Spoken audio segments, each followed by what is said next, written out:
세계에서 전기차를 가장 많이 파는 기업, 올해 100만 대를 목표로 달리는 테슬라의 최대 매출 국가는 바로 중국이죠. 올해 들어 지난 7월까지 중국에서 팔린 테슬라 전기차만 무려 16만 대. 이게간 세계 전기차 판매의 10%가 중국에서 팔린 테슬라였다고 합니다. 차를 많이 팔다 보니 테슬라는 중국에 푹 빠졌습니다. 2019년 상하이에 공장도 짓고 투자도 많이 했고요. 테슬라 CEO이자 세계 최고의 노이즈 메이커인 일론 머스크는 중국을 틈날 때마다 지켜세우죠. 그렇다면 테슬라에게 중국은 과연 어떤 시장이고 반대로 중국에게 테슬라는 과연 어떤 기업일까요?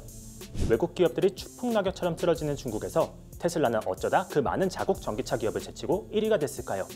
중국 정부의 테슬라는 과연 무슨 필요성이 있었을까요? 숫자로 말하는 경제와 기술 이야기 넘버스. 이번 시간엔 중국과 테슬라의 친한 것 같지만 숨겨진 조건적 공생관계를 이야기합니다.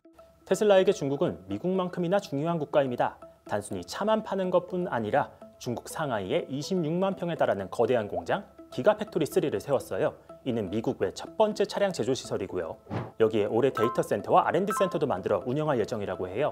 제품도 만들고 물건도 팔고 데이터 연구까지 하니 사실상 또 하나의 거점인 셈입니다. 일론 머스크도 틈틈이 중국을 칭찬하는 코멘트를 남깁니다. 지난 9월 26일 중국에서 열린 세계 인터넷 대회에서 그는 중국은 디지털화 리더라며 투자를 많이 하겠다고 밝혔고요.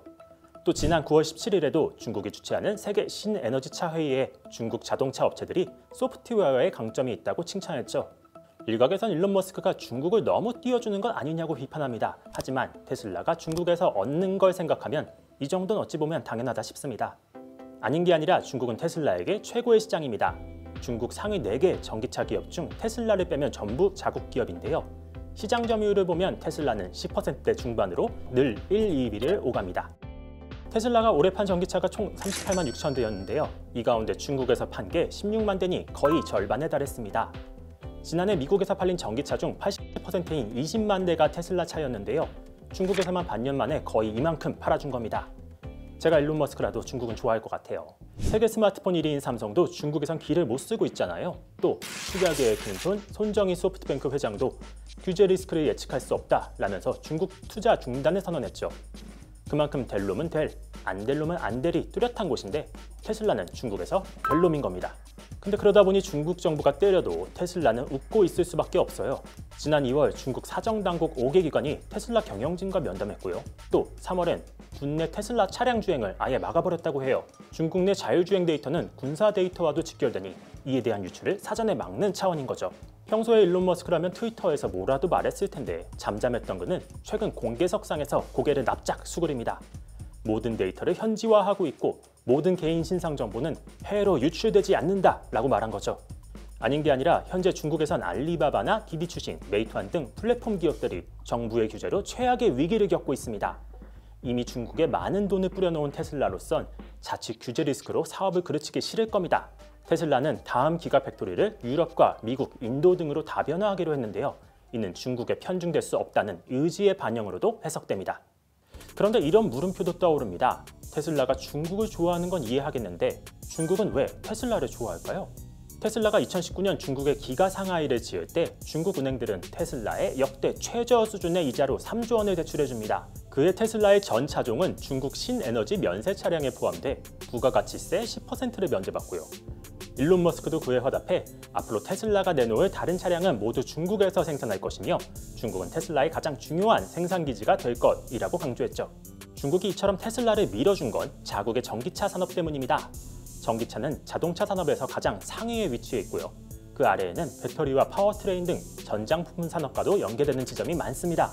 실제로 테슬라 상하이 공장에서 만들어지는 자동차 부품을 올해 90%까지 자국산으로 쓸 거라고 하고요. 핵심 제품인 배터리의 경우 기가 상하이에서 만들어지는 전기차는 대부분 중국 1위 배터리 업체 CATL의 제품을 쓴다고 합니다. 테슬라가 중국 내 1, 2위를 다투는 완성차 기업이니 이런 추세는 결국 중국 현지 기업들의 성장과도 맞물릴 겁니다. 또 중국은 정책적으로 탄소 기반 에너지 사용을 줄이려고 하는데요. 그 일환으로 2035년까지 내연기관차를 퇴출시키려고 합니다. 그럼 그 빈자리에는 당연히 전기차와 수소차 등 친환경차들이 들어갈 테니 중국으로서도 테슬라는 공급자 측면에서 필요할 수밖에 없다는 판단이 나옵니다. 물론 중국에는 다양한 전기차 기업들이 생겨나고 있습니다.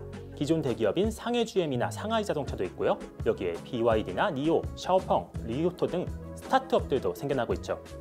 중국 기업으로선 전기차 전쟁의 최종 승자가 자국 기업이 되길 바랄 게 확실시됩니다. 다만 중국 전기차 시장은 이제 빠르게 성장하기 시작했고요. 본격적으로 개화하기까지는 시간이 좀 걸립니다.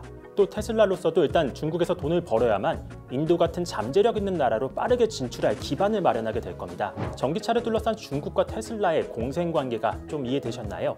자국 전기차 밸류체인을 키우려는 중국, 그리고 전 세계 장악을 위해 중국을 발판 삼고 있는 테슬라. 이 둘의 관계가 당분간 지속되겠지만 언젠가 깨질 것이란 예감도 틀리지 않을 겁니다. 중국이 테슬라의 손을 놓는 게 먼저일지 또는 테슬라가 중국을 놓는 게 먼저일지 궁금해집니다. 그럼 저는 다음에 더 재미있는 주제로 찾아오겠습니다.